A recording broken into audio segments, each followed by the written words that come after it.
Hey guys, and welcome to my 1 to 99 and 120 invention guide for 2020. In this guide I'm going to be covering everything you need to know about invention, so whenever you're ready, grab your cup of tea, sit back, relax, and enjoy. Invention is considered to be one of the more complex skills of Runescape 3, but after watching this guide you will realize that once you know the basics, the rest will simply follow. Invention is an elite skill and requires you to have level 80 smithing, divination, and crafting before you can start training it. The difference between an elite and regular skill is that the experience curve per level is different. For 99 you will need 36 million experience opposed to the regular 13 million experience. For 120 you need 80 million experience opposed to the regular 104 million experience. And this is a proper 120 skill, meaning that it isn't a virtual skill and you actually have content leading up to level 120. You start off your invention training after having the pre-required level 80 stats and going to the Falador lodestone. You then enter this area here called the Invention Guild. You can talk to the doc to start a little mini quest which will teach you the basics about invention. But don't worry, as I'm going to explain what invention is and how it works in this guide anyway. But nonetheless, I do recommend reading through the dialogue. You can always redo any part of the tutorial whenever you wish by talking to the doc. So how exactly does invention work? Well, you gain invention experience by retrieving experience from weapons, armor, and tools. You can do this by either disassembling the item or siphoning the experience from the item.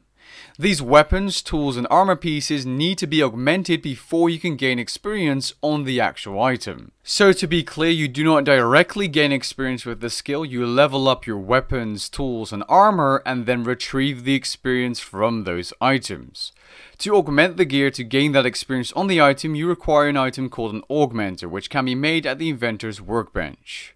Augmented gear uses Divine Charge as a source of power, aka fuel. You can see Divine Charge as battery charge because as soon as it runs out, you cannot use the benefits from your augmented gear.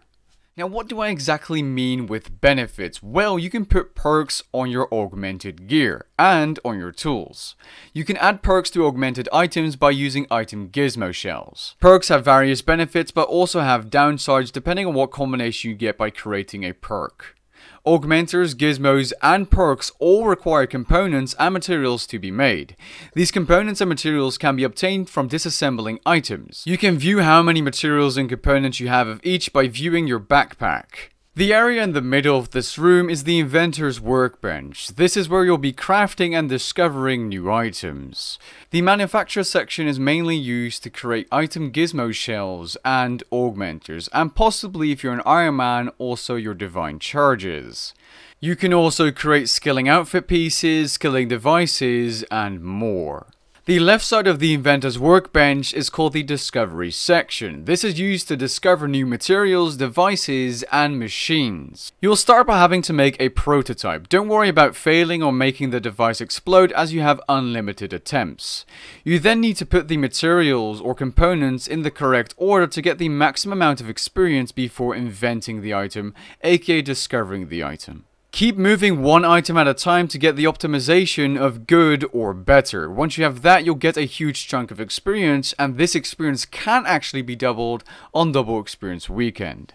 Two very important things you must discover every single time you get the required level is the maximum charge capacity improvements and your charge rate reduction, as this will save you a lot of money in the long run. On screen you can see two images which show you at what level you can research or discover these upgrades. The Augmentor and Divine Charge are the two most important items for invention. The Divine Charge is your fuel, aka battery, and the Augmentor is the item that allows you to gain experience on weapons, armor, or tools. You can buy or manufacture both of these items.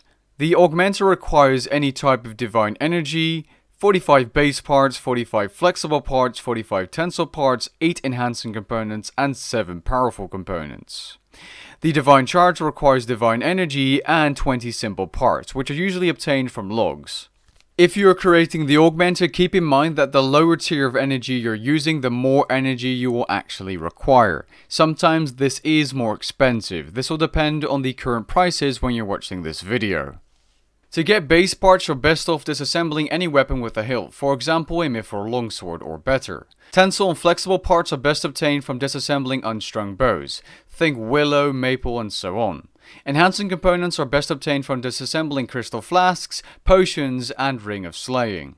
Powerful components are obtained from summoning pouches, magic staves, and insulated boots which you can buy off of every Slayer Master. There are calculators on the wiki that will stay up to date with all the prices and show you the best way of obtaining a lot of components per hour or the cheapest components per hour, so I suggest checking the links in the description below. Because of the mining and smithing rework, some lower tier items like weapons and armor are more expensive on the Grand Exchange than they are in shops. This depends on the item, but I'll list a bunch of shops on screen for you to check out if you want to do shop runs for components. You can quickly disassemble components by dragging them to the invention icon in your inventory. These components and materials are used in gizmo shells to create those perks. You can make perks by simply clicking on a gizmo shell, adding materials to it and clicking create. You can see the possible perks various materials provide, but you cannot see the chance at which you'll get said perk. You can see what chance you have of getting a certain perk with a bunch of materials by using the wiki calculator in the description below.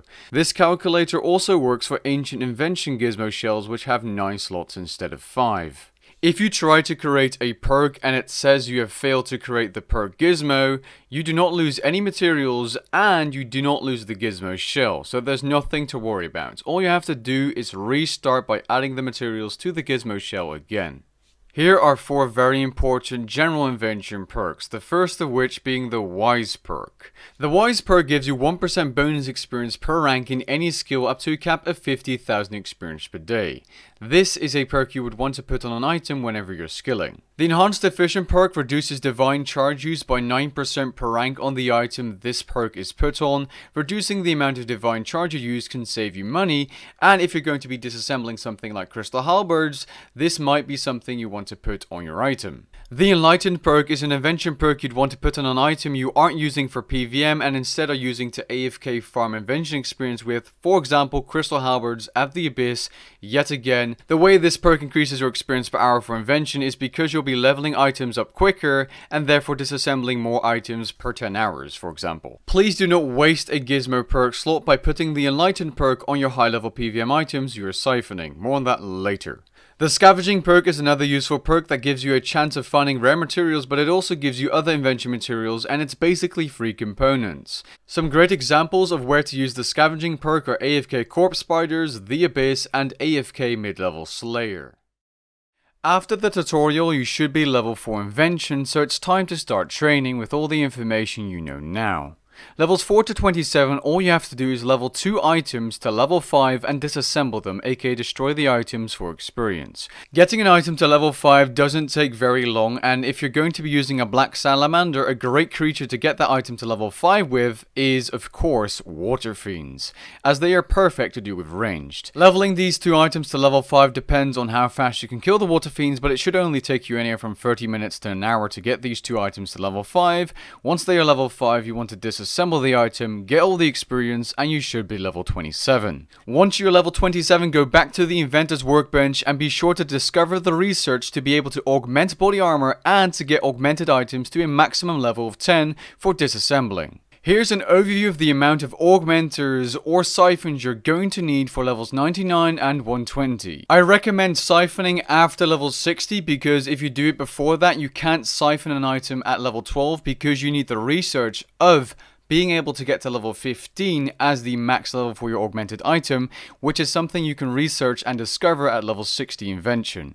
The reason I say this is because siphoning at level 9 might be the fastest way to train invention, but it's way more expensive and you're going to need way more siphons to get to 99 or 120. This overview on screen shows you that siphoning an item at level 12 or higher gives you the same experience as disassembling an item at level 10 or higher. Siphoning an item at level 12 is much slower invention experience per hour simply because it takes twice as much item experience to get an item to level 12 to siphon. Now siphons might be half the price of augmenters, but keep in mind you're also going to be using twice as much divine charge because it's going to take you twice as long to get those items to level 12. However, even then siphoning is still slightly cheaper. Speaking of cost, let's get into the cost of getting level 99 or 120 Invention. Assuming you're training from level 45, the total amount of augmenters you'll need for 99 are 78 augmenters, which will cost you around 32.7 million GP.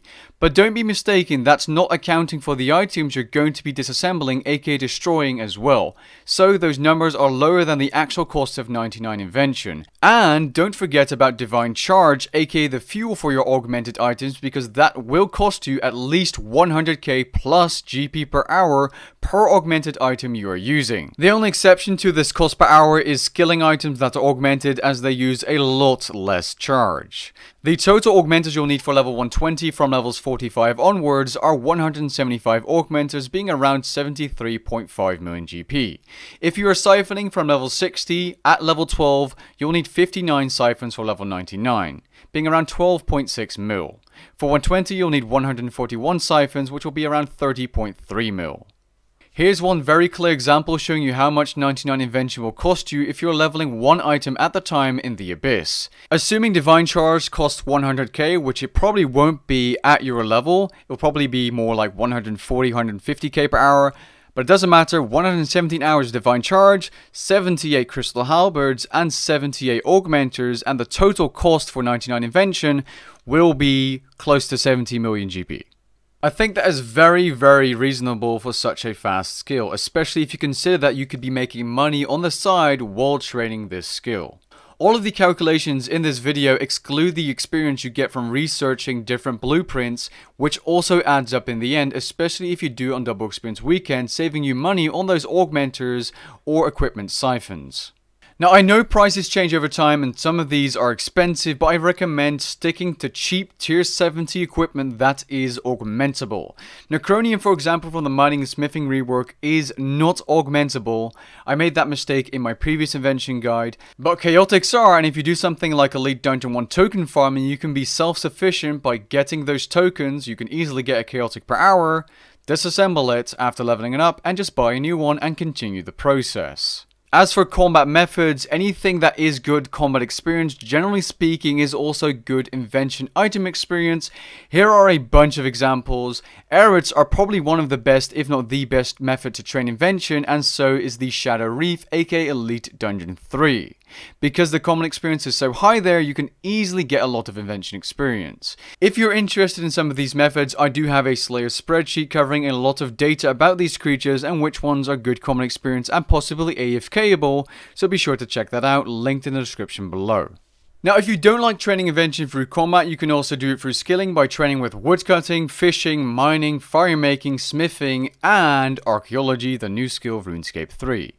The experience per hour will be significantly lower, but the Divine Charge use and the cost of the skill will also be a lot slower, and by using Invention with these skills, you can boost your experience per hour in those skills. So if you're going for Maxscape, it's an efficient way of training by training both Invention and another skill. An item incredibly useful invention is the mechanized siphon, which can automatically siphon your equipment and tools at whatever level you set it to.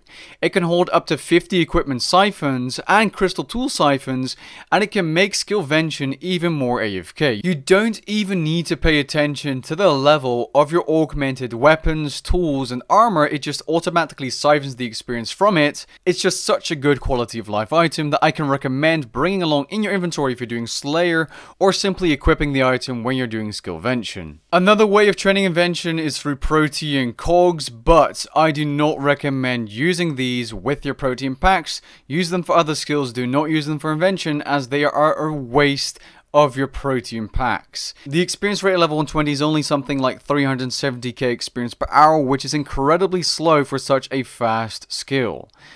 It is very AFK, but so is Invention if you do Skillvention or AFK combat training. Just don't waste your Protean packs on these. Just don't. Next up are Invention Machines requiring level 60 Invention. To unlock them, you need to talk to the dog and go through a short tutorial.